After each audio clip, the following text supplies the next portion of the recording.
I have attended more children's birthday parties than I care to count that particular kind of exhausted cheerfulness that comes with parenthood, navigating rooms full of streamers and sugar and strangers, making small talk over paper cups of punch. I know the particular smell of those places, inflatable plastic and fruit punch and the faint chemical sweetness of store-bought cake. I know the sound, the layered, overlapping noise of 20-some children operating at full capacity, the kind of sound that presses against your temples after the first half hour and doesn't let up until you're back in your car. Exhaling into the silence. But the party I attended on a cold Tuesday in January was different from every other one I had been to, not because of the venue, which was a children's entertainment center on the north side of Chicago, the kind of place with an outer shell of brick and an inner world of primary colors and foam padding, and a DJ booth playing pop songs nobody over 12 would recognize, not because of the decorations, which were a space theme. Silver balloons in clusters, cardboard stars suspended from the ceiling on fishing wire, a banner that read, "Happy 8th Birthday, Sophie," in silver letters that caught the light. It was different because of two girls sitting alone at a table in the corner. I noticed them about 20 minutes after we arrived. The party was in full motion by then, kids chasing each other through the foam obstacle course, parents clustered near the food table with the particular body language of people who are present but not quite there. My son, Ethan, had already launched himself into the crowd with the fearlessness that 9-year-olds seem to carry effortlessly. I was standing near the wall, holding a cup of lemonade I hadn't touched, doing what I usually do at these things, watching. The two girls were identical in the way that makes you do a small double take, the same dark hair pulled into braids, the same slight build, the same careful posture. They sat side by side at a round table near the back of the room, not quite touching. They were watching the other children. Not with longing, exactly.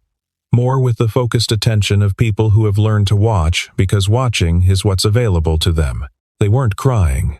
They weren't asking for help. They were simply sitting in the middle of a room, full of noise and motion and belonging, untouched by any of it, present but unreachable, like figures behind glass. I watched them for a while before I understood why, and when I understood, something in my chest shifted a slow, quiet kind of recognition that I had felt before, a long time ago, in a different room, watching a different face. My name is Daniel Brooks. I am 40 years old, and I teach high school English on the west side of Chicago. I have taught there for 12 years, which means I have read roughly 12,000 student essays about To Kill a Mockingbird, and learned, in the process, that teenagers are far more perceptive than most adults give them credit for. I am divorced, have been for 5 years, and I share custody of my son Ethan with my ex-wife, Claire, who is a good person and a better co-parent than either of us probably expected when we were signing the paperwork. People who know me would tell you, with affection, that I am a better listener than talker, that I tend to observe before I speak, that I have the kind of patience that looks like stillness from the outside and feels from the inside, like a slow internal conversation with myself that never quite stops. These are useful qualities in a high school English teacher. They are less useful at adult social gatherings, where the expected behavior is to perform ease, to step into conversations with momentum, to be interesting in short bursts. I am tired in the particular way that single parents are tired, which is different from other kinds of tiredness. It is not just the logistics, the school pickups and the meal planning and the homework and the weekend activities. It is the absence of another adult to share the weight of noticing. You notice everything alone. Every small worry about your child, every developmental question, every moment of parenting doubt, you carry all of it yourself. And there is no one to say, across the dinner table, "Did you see that?" Or, "I've been thinking about that too." You are the only witness to your own life as a parent. And after a while, that witness role becomes its own kind of loneliness. I had not expected, when Claire and I separated, to feel this particular variety of alone. I had expected the practical difficulties, the schedule negotiations, the financial adjustments, the strangeness of a house that was suddenly arranged for 1.5 people rather than 3, I had not anticipated the witnessing problem. The way a child's development, which is wondrous and fast and sometimes alarming and almost always interesting, requires a second person to register it fully. A milestone observed alone is still a milestone, but it sits differently inside you, heavier, somehow, and also less stable without another person to confirm it. You wonder, sometimes, whether you remembered it correctly. Ethan was fine. He was, by any reasonable measure, a good and interesting kid, curious, kind, possessed of strong opinions about Saturn and slightly too much confidence in his ability to eat large quantities of sugar without consequence. His teachers liked him. He had friends. He was fine. I was also fine, in the way that people are fine when they have enough to do that they don't have to think too much about whether they're fine. I was thinking about none of this when I was standing against the wall holding my lemonade. I was thinking about whether Ethan had remembered to eat anything before we arrived, and whether I had remembered to return a parent email about a field trip permission slip. I was thinking about small things, the way you do when you are a person whose job it is to hold larger things during the week, and who needs the weekends to think about smaller ones. Then I looked across the room and saw the two girls at the corner table, and I stopped thinking about the field trip entirely. My younger sister's name is Megan. She is 36 now, and she lives in Evanston with her husband and their 2 cats and a collection of first edition novels that takes up one entire wall of their living room. She is a librarian. She is one of the funniest people I know. Megan lost most of her hearing when she was 7 years old, after a bacterial infection that moved too fast and was caught too late. I was 11. I remember the months that followed with the clarity that comes when something fundamental changes the hospital waiting rooms, the specialist appointments, the new kind of silence that settled into our house. Not the comfortable silence of a family at rest, but the silence of people learning, slowly and imperfectly, how to reach each other across a new distance. My parents enrolled Megan in a school for the deaf and hard of hearing the following year. They began learning American Sign Language. After a few months of watching, I began learning too, first from books, then from Megan's teachers, then from Megan herself, who had a sharp sense of humor about the process and a tendency to teach me the funny signs first. I learned ASL over years, not weeks. It is not a simple skill to acquire as a hearing person. It requires not just learning hand shapes and movement, but learning a different grammar, a different spatial logic, a different way of using your face as part of language. The eyebrows matter. The mouth matters. The tilt of the head. For a long time I was clumsy with it, translating instead of thinking, working from English instead of inside ASL. But Megan was patient with me. And slowly, over years, I found my way into the language rather than around it. When Ethan was born, I made a decision that felt natural rather than deliberate. I would raise him with ASL alongside English. Not because I expected him to need it, his hearing was fine, but because it was part of our family, the way a second language is part of some families, passed down not from textbooks but from necessity and love. By the time he was 6, Ethan and I were signing to each other in grocery stores and across crowded rooms.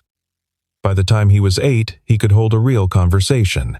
His grammar was better than mine. What I learned from those years from Megan's patience and her teacher's instruction and the slow, incremental accumulation of a second language in my body was not just vocabulary. I learned to inhabit a different relationship to attention.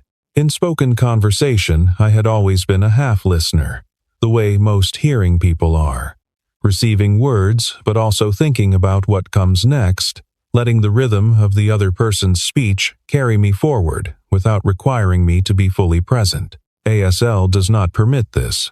You have to watch. You have to be there in the fullness of your attention. Because language in ASL is spatial and temporal and facial all at once. And if you look away for 2 seconds, you miss something irretrievable. Megan used to say that deaf people were excellent readers of character for exactly this reason, that when you cannot rely on words, you learn very quickly to read everything else.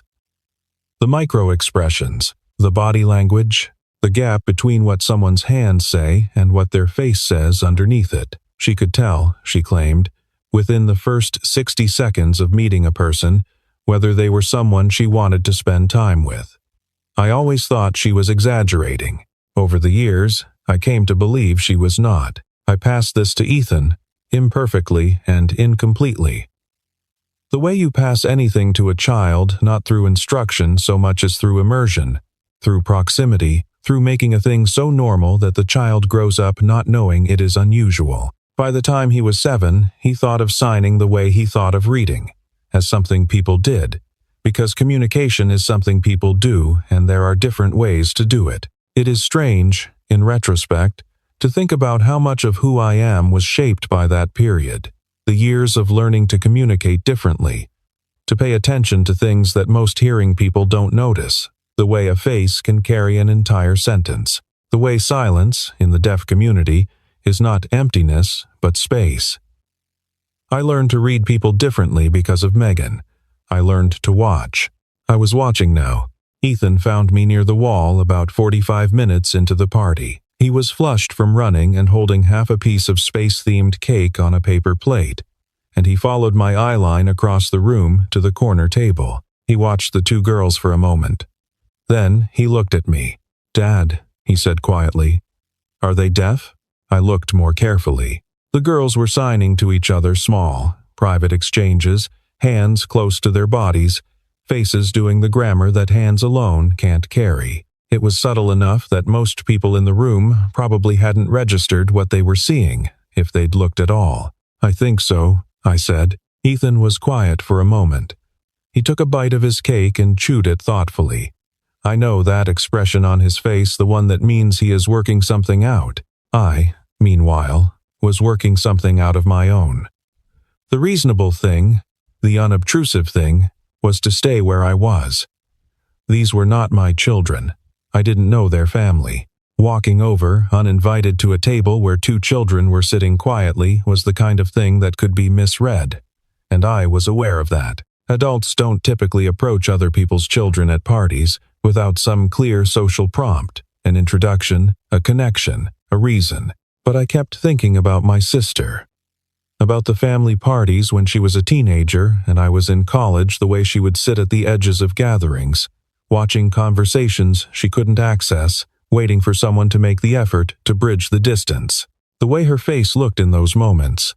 Not angry, not particularly sad, just waiting. Nobody likes to wait for the world to remember them. Ethan set down his cake plate on a nearby table and looked at me. "We should go say hi," he said. Simple as that. Not a question. He was already walking when I caught up. It is a longer walk than it sounds across a room full of moving children, past clusters of parents, around a table loaded with food. Outside the tall windows, snow was falling in slow, deliberate sheets, the kind of snow that means business. Chicago in January does not negotiate. I followed Ethan through the noise, and I noticed the way the room felt different the closer we got to the corner. Not quieter. Exactly, because the room was uniformly loud, but somehow more contained. The 2 girls were in their own space, and as we approached, I saw one of them notice us first. She nudged her sister. Both of them looked up. They were beautiful kids, in the way that children who are paying close attention to the world tend to be, eyes sharp, faces expressive, the kind of alertness that comes from spending a lot of time reading everything that isn't sound. They looked at us with that careful wariness that children learn when strangers approach them in public spaces. Ethan stopped at the edge of the table. He lifted his hands and signed, with the easy fluency of a kid who has grown up with a language rather than studied it. "Hi." "Hi, I'm Ethan. We know sign language. Can we sit with you?" There is a particular kind of silence that happens in the moment before something shifts. It's not the absence of sound. The room was still loud around us. It's more like a held breath, a pause in the story. I watched the girls' faces. The first one, the one who had noticed us, went through several expressions so quickly that they blurred together. Something like surprise, then a flash of suspicion, then disbelief, and then, underneath it all, something more fragile. The second one looked at her sister first, checking, and then back at Ethan. and her face did something that undid me a little. It went very still and very open at the same time, the way a face does when it is trying not to show how much something matters. The first girl signed back. "You actually know sign language?" Ethan nodded. She looked at me. I signed. "Yes, my sister is deaf. I've known ASL for a long time." She studied me for a moment with the evaluating look of a child who has learned not to take things at face value. Then she signed, with the precision of someone who has been taught correctly. "I'm Scarlett. This is my sister Nora. You can sit down." We sat down. Here is what I expected. Polite, brief conversation. The stilted kind that happens when adults and children interact at parties, pleasant but a little effortful, everyone relieved when it naturally concludes. Here is what happened instead. 2 hours that passed the way good hours do, without my noticing them. Ethan started it, the way he usually starts things, by asking a question. He wanted to know what their favorite planet was. He had recently developed strong opinions about planets, and his current position was that Saturn was objectively the best planet, a stance he was prepared to defend with statistics. Scarlett's response was immediate and emphatic. "Jupiter, because Jupiter is the biggest and biggest matters." Nora, more quietly. "Neptune, because it's blue and nobody talks about it enough." Ethan argued his case. Scarlett argued back. Nora offered occasional amendments. The conversation moved through planets to space generally, to whether people had ever really seen the Milky Way, to whether the snow falling outside the window looked, from far enough away, like stars. Scarlett said it did. Nora said it depended on how you looked at it. I participated less than I observed, which is my natural state. I watched Ethan move through the conversation with the ease of a kid for whom ASL is simply how you talk to some people. No performance, no self-consciousness, no awareness that what he was doing was anything other than normal. I watched Scarlett, who I quickly understood was the louder of the two sisters, the one who took up space and tested boundaries and had opinions about everything. And I watched Nora, who was quieter and more watchful, and who, I noticed, had a habit of looking at her sister before she signed anything, a small calibration checking that her meaning was landing. I noticed something else, too. The quality of Scarlett's attention when she was listening to Ethan sign was different from her expression in the first minutes when we sat down. The wariness had receded entirely. In its place was something more comfortable, more expansive, the relaxation that comes to a person who has been holding themselves carefully and has, finally, found a space where they don't have to. She interrupted. She disagreed. She made a sign I didn't recognize, and Ethan had to ask her to show him again, and she taught it to him with the authority of someone who has been the expert in the room for once. At some point, the cake was served, and Scarlett gave a detailed and enthusiastic critique of the frosting, which she found too sweet. Nora disagreed. Ethan said he would eat both of their pieces if they were offering, which made Scarlett laugh a real laugh. The kind that doesn't need sound to be entirely legible. I noticed, toward the end of the first hour, that some of the parents nearby had begun to glance our way, not with any particular expression, just noticing, the way people notice when something in a room is slightly different from what they expected. A man and a small boy signing to two girls in a corner, a pocket of quiet in a loud room. Though it wasn't quiet at all from the inside, there was no dramatic moment, no transformation. Just connection, accumulating slowly, the way it does when people actually pay attention to each other. She appeared near the end of the second hour. I noticed her before she reached the table, partly because she was moving through the room with the particular economy of someone who is accustomed to moving through crowded spaces with purpose, and partly because of the way Scarlett and Nora reacted when they saw her. Not alarm. Something more complex than that, a kind of readjustment. Like two people who have been fully relaxed, suddenly remembering to hold themselves slightly differently. She was tall, with dark hair cut short and practical, wearing a long gray coat she hadn't taken off, which suggested she had arrived recently. She looked to be in her late 30s.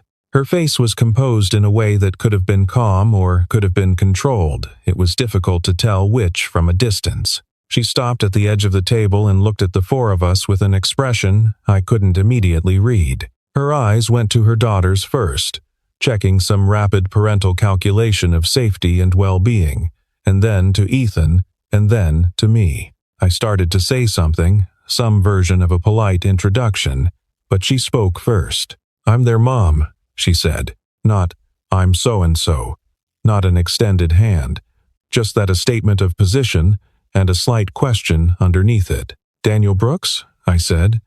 "This is my son Ethan." I paused. "We know ASL. We've been talking with Scarlett and Nora for a couple of hours." Something moved through her expression, complicated, brief. She looked at her daughters again. Scarlett was watching her with the particularly alert expression of a child gauging a parent's reaction. Nora was looking at the table. The woman pulled out the chair next to Nora and sat down. I noticed she didn't sign to her daughters. She looked at them with an expression that carried a great deal of feeling, but no language crossed the gap between them. The girls looked back at her. Nora reached out and put her hand briefly over her mother's, and then withdrew it. "I'm Catherine," she said to me. Her voice was steady. "I've been in a meeting. I'm sorry I was late." "Nothing to be sorry for," I said. A pause. She was watching Ethan sign something to Scarlett, some ongoing debate about whether Neptune or Jupiter had the more interesting moons, a topic they had apparently returned to. Catherine's face did something that reminded me of a person watching something through a window that they cannot open. "How long have you known sign language?" she asked. I told her. 20-some years, since my sister lost her hearing as a child. She listened with the attentiveness of someone who needs all of the information. The party wound down around us as we talked. The DJ lowered the music. Parents began collecting coats and children. Balloons were deflected. Leftover cake was wrapped in plastic. Ethan and the girls maintained their conversation with the self-sufficiency of children who have found each other and don't need adult management. Catherine and I talked. She told me that she had been learning ASL for 8 months, that she was learning from a tutor, once a week, an hour at a time, that her progress was, and here she used the word, inadequate. Precisely, and without apology, not where she needed it to be. I asked whether she practiced between sessions. She looked at me with an expression I could not quite name, not defensive, but close to it. The expression of someone who has been asked a question they have already asked themselves many times. "I try to," she said. "There are apps, videos. I watch them at night when the girls are asleep." A pause. "But you can't practice a language in isolation. You need someone to practice with, and the person I need to practice with is the person whose language I'm trying to learn, and it feels wrong to use her to use them as tools for my own improvement." "It doesn't have to be a practice session," I said. "It can just be a conversation." "They know how bad I am," she said. "They've known for a long time how bad I am. Every time I try, they can see the ceiling I'm hitting. I think they've learned not to expect too much." There was something very careful in the way she said this last sentence, like she had turned it over many times and still wasn't sure how to hold it. The girls had been born hearing, she explained. They had lost most of their hearing at age 5, a progressive condition that had declared itself slowly enough that the family had not fully understood what was happening until it was happening. By the time the diagnosis was clear and the hearing aids were fitted and the new reality had settled in, the family had spent a year in a kind of shocked adjustment. Their father, her ex-husband, had taken to ASL quickly.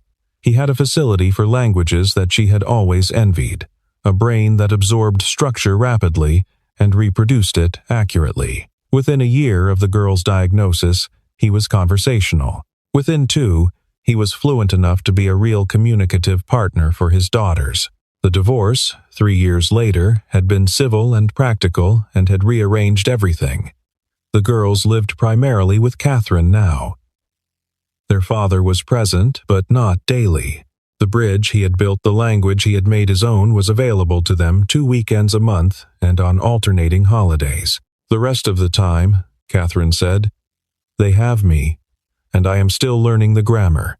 She said it without self-pity, simply as a fact. But underneath the fact was something I recognized, the specific exhaustion of trying very hard at something important and still falling short of what the people you love need. "I can manage a company," she said, and it was only later that I understood what she meant by this, that company management was not metaphorical but literal. "I can manage a budget and a team and a crisis, but I don't know how to manage this." I thought about what to say. I thought about the easy versions, the encouraging ones, the ones that would make the moment more comfortable. Then I thought about what was actually true. "I don't think it's something you manage," I said. "I think it's something you sit inside. You just have to keep sitting inside it until it becomes the air." She looked at me for a moment. Then she looked at her daughters, who were busy disagreeing with Ethan about something involving the relative merits of snow days versus summer days, hands moving quick and clear in the party light. "That's a long time to sit inside something," she said. "Yes," I said, "it is, and you won't be good at it for a while. But they're not waiting for good. They're waiting for persistent." She absorbed this quietly.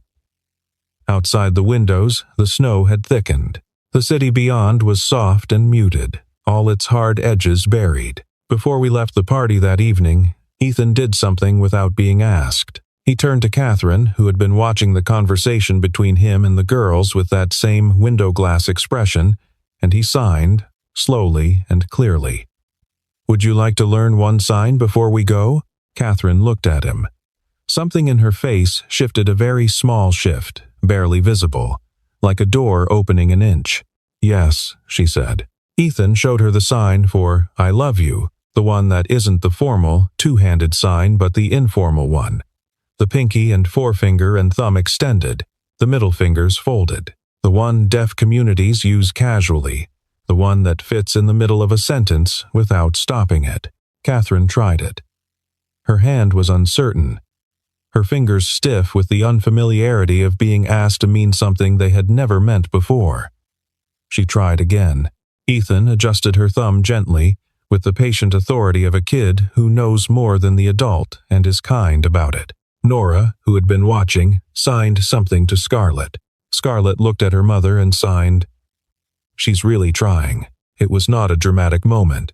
It was a Tuesday evening in January moment, in a party venue that was beginning to smell like the end of a party, deflating balloons and sugar residue, and the slightly tired quality of a room that has been full and is now emptying. But I have thought about that moment many times since. 6 months later, Catherine's ASL was still imperfect, still learning, but she could hold a real conversation with her daughters now. Slow conversations, with gaps and pauses and occasional detours into written notes when her vocabulary failed. But real ones where meaning traveled between them. She called me one evening in late June. We had exchanged numbers that January, the way you do when something shifts between strangers, and she told me she had cried in the bathroom the night before. Not from sadness, from the particular overwhelm of sitting across from her daughters at the dinner table and understanding, for the first time, a joke they had made, fully understanding it, in the language the joke existed in, without translation. "It took me 8 months of feeling like I was failing," she told me. And then it was just there. Suddenly there were more words than there weren't. "That's how it works," I said, "right up until it changes." Ethan and Scarlett and Nora developed the particular friendship that happens between kids who have found each other at the exact right moment. The loyalty of children who have recognized something in each other and decided, with the clarity that children have about these things, that they are going to keep it. They argued about planets for months. Scarlett maintained that Jupiter was correct. Nora admitted, privately, that she had looked Neptune up and revised her position to Saturn. Ethan told her, with great seriousness, that she had excellent judgment. Catherine and I became friends slowly, the way adults do when they don't have the time or energy to perform friendship, but keep finding themselves in each other's orbit anyway. We met for coffee occasionally. We compared notes, she on running a company, me on teaching teenagers. We were very different people, with one very specific thing in common. We both understood that language is not just communication, it is territory. It is the land you share with the people you love. I have thought, in the months since, about why I learned ASL in the first place. It was not a decision I made. It was something that happened because I loved my sister, and my sister needed a bridge, and I was there to help build it. The skill came from love, not from strategy. It was not useful in any professional sense. It did not advance my career or expand my social network or make me more interesting at parties. In fact, at most parties, it was entirely invisible. Dormant, a part of me that existed but rarely had occasion to surface. And then, on a cold Tuesday in January, it surfaced. Not because I planned it, not because I sought it out, because two small girls were sitting alone in a loud room, and my son noticed and said, simply, that we should go say hi. I have taught English long enough to know that themes in stories often feel more deliberate on the page than they did in life. That the tidy symmetry of a lesson learned and a skill deployed is usually something writers impose, retrospectively on events that were, in the living of them, simply things that happened. I am wary of making my life into a lesson, but I keep returning to something I believe, which is this. The things we build out of love do not stay contained to the person we built them for. They travel. They cross rooms. They find their way to people we have not yet met and could not have predicted and would never have reached if we had not, at some earlier point, put in the unglamorous and often invisible work of building something out of care rather than calculation. I have taught, in 12 years of teaching English, that the most durable theme in literature is not love or death or war, but the effort of one person to be understood by another. Every story, at its most stripped down, is about someone trying to reach someone else across whatever distance exists between them, across class or culture or grief or pride or simple misunderstanding. The distance changes. The effort is constant, and it is always, in every story that lasts, worth the making. I built that particular skill for Megan. I extended it to Ethan because it felt like the right thing to pass on, and one Tuesday evening, it found Scarlett and Nora, who needed it, and Catherine, who needed the reminder that some things are not problems to solve, but territories to inhabit. None of this was heroic. Nobody saved anyone. Ethan and I crossed a room and sat down, and the sitting down mattered more than I would have predicted. The snow outside the windows that night was the specific kind of Chicago snow that muffles sound and softens edges, the kind that makes the city look, briefly, like a place where difficult things might be possible. I remember looking out at it through the tall windows of the party venue while the room emptied around us, and thinking, not for the first time, that the bravest thing I do in any given day is usually also the smallest looking thing. A crossed room. A pulled-out chair, a pair of hands lifted and moving, asking, "Can we sit with you?" Ethan is 10 now. He still argues about Saturn with the conviction of someone who has done the research. He signs to Megan at family dinners with the ease of a person for whom 2 languages have always been normal. He is learning, this year, a 3rd Spanish, from a neighbor who has been kind enough to trade lessons for baked goods, which Ethan has become surprisingly competent at producing. Megan came to visit last Thanksgiving, and she and Ethan spent an entire afternoon at the kitchen table teaching each other jokes in ASL, her in Spanish, both of them laughing too hard to get the punchlines right. I sat in the doorway and watched and didn't say anything, because some moments are better held than interpreted. Last month, Nora signed something to Ethan across a restaurant table that made him put down his fork and laugh, a real, surprised laugh, the kind that means the joke was better than expected. I didn't catch all of it, but I caught enough. Catherine sent me a message in February, the month after the party's 1st anniversary. It said only, "I had a real conversation with them last night, about something that mattered. In their language. I wanted you to know." I read it twice. Then I put my phone down and looked out the window at the January street because it was January again. Chicago being Chicago, the city cycling back through its seasons with the reliable impersonality of a city that doesn't adjust its weather for human feeling. And I thought about the long chain of small things that had led to that message. Megan's illness, My parents' determination to bridge the gap, a years-long accumulation of attention and practice, a 9-year-old's uncomplicated instinct toward another person. A Tuesday evening. A crossed room. Sometimes the bravest thing you can do is cross a noisy room.